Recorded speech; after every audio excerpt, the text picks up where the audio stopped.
So around a week ago, a remaster for The Last of Us Part 2 was announced, and a lot of people are not happy about this announcement. The common sentiment seems to be the PS4 version of The Last of Us Part 2 looks good enough already, it runs just fine, especially after the 60 FPS patch the game received on the PS5 a few years ago, so therefore it is not in need of a remaster. Me personally, I can't get too upset because I already own the game, so this remaster will only be a $10 upgrade for me. If this remaster was only going to be sold separately at full price, then I would be with everyone else and I would be fucking enraged. But again, that is not the case. It'll only be a $10 upgrade for me because I already own the game. Plus, it's coming with a lot of bonus content like lost levels and a battle mode or whatever. What's sad though is this $10 upgrade is going to come with more content than The Last of Us Part 1, a full-fledged remake of the original Last of Us game, whose only fundamental difference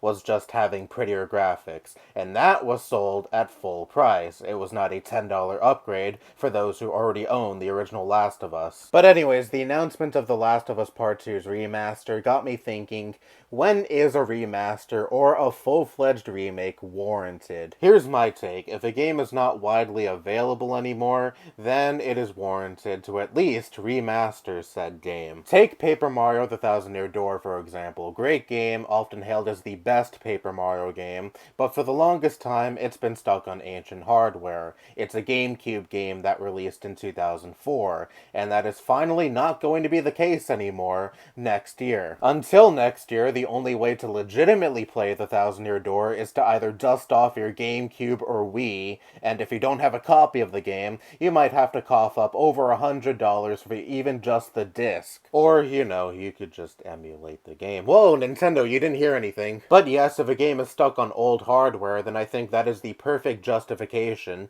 to either just re-release the game, for a reasonable price of course, looking at you Rockstar, or remaster it. Going back to The Last of Us, the reason the first game's remake received so much backlash is because the first Last of Us was already widely available, and there wasn't really anything new the remake brought to the table aside from prettier graphics and some more accessibility features, and subtle changes like smarter enemy AI. And Naughty Dog expected you to pay, what, $60 or $70 just for that? I didn't pay a cent because I got it as an unexpected Christmas gift from a friend. In my view, Part 1's remake would be okay if it were a game that was stuck on the PS3. Let's say it never received a remaster on the PS4, and on top of that, thanks to the PS3's weird as fuck architecture, the PS4 wasn't backwards compatible with the PS3. The PS3's architecture is also the reason why you can only stream PS3 games on the PS5, and it's also the reason why a lot of PS3 games are notoriously difficult to emulate. I'm not sure if Part 1 is one of those games, but the point still stands. A lot of PS3 games that never left the PS3 are not the most accessible these days. So if that were the case for The Last of Us Part 1, then a beat-by-beat remake of the first game would be justifiable in my opinion. But that is not the case for the first Last of Us game. It is one of the most popular first-party Sony exclusives. It's been widely available since its release 10 plus years ago. That's why I call the remake of the first game an over-glorified and overpriced remaster. A channel I like binging from time to time called Jay's Reviews, a video game review and discussion channel, tried to make a case for The Last of Us Part 1, but I don't entirely agree. He argued that while the remake didn't deviate away that much from the original in terms of gameplay, it is still definitionally a remake because it was built from the ground up and did bring some new things to the table, much in the same vein as the Crash Bandicoot and Spyro remakes that the remaster hadn't. Well, one, the original Crash Bandicoot trilogy and Spyro were PS1 games that released in the 90s. The remakes being beat by beat like the original games isn't that egregious because there was a near 20-year gap between the original games and their remakes. That is a significant leap in technological advancement, and yes, of course, there is a leap from the PS3 to the PS5,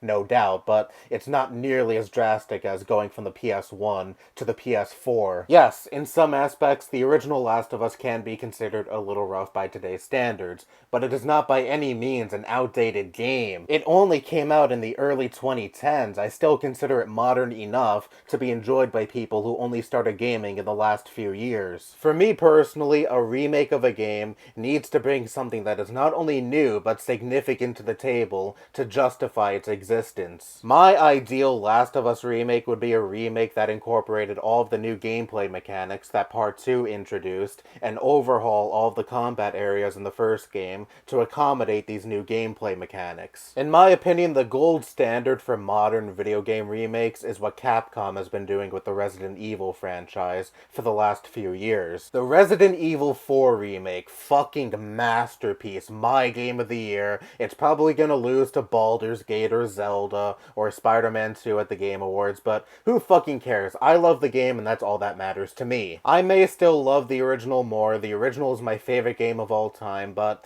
the remake is an excellent complementary piece to the original. I fucking love the addition of stealth and the parry system in the gameplay. The story is still fundamentally the same, save the president's daughter from an evil Spanish cult, but many of the characters in the story received an overhaul. For example, Ashley and Krauser are two very different characters from how they were in the original, and in my opinion, were vastly improved upon. The recent Resident Evil remakes provide fresh takes on stories we've already played through before, and of course also overhaul the gameplay. In the case of the first Last of Us, you can leave the story alone, the story is perfect as is. Resident Evil can get away more with story overhauls because, let's be honest, the Resident Evil franchise has never been a franchise known for its great story anyway. But you could have at least made significant changes to the gameplay to justify this remake's existence. I personally enjoy remakes that provide a fresh experience, with either the story or the gameplay or both. If your game is already beloved and widely available and you plan on making a remake that hardly skews away from the original material at all, then why even fucking bother in the first place? Oh, right, money. Isn't capitalism so great? Anyway, that's all I have to say. Bye-bye.